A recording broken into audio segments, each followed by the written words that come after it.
புத்தகங்களை வாசிப்பது ஒரு மனிதரை உண்மையான மனிதராக மாற்றுவதற்கான ஒரே வழி.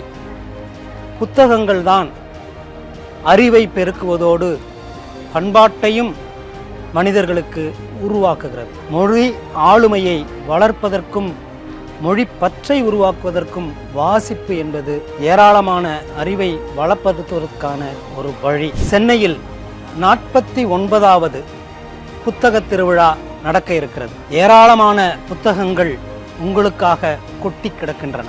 இந்த திருவிழா ஒரு அறிவு திருவிழாவாக இப்போது நடக்க இருக்கிறது. உங்கள் அனைவரையும் வருக வருகவென்று வரவேற்கிறோம். வாருங்கள், அறிவை பெருக்கிக் கொள்வோம், பண்பாட்டை வளப்படுத்துவோம். நன்றி.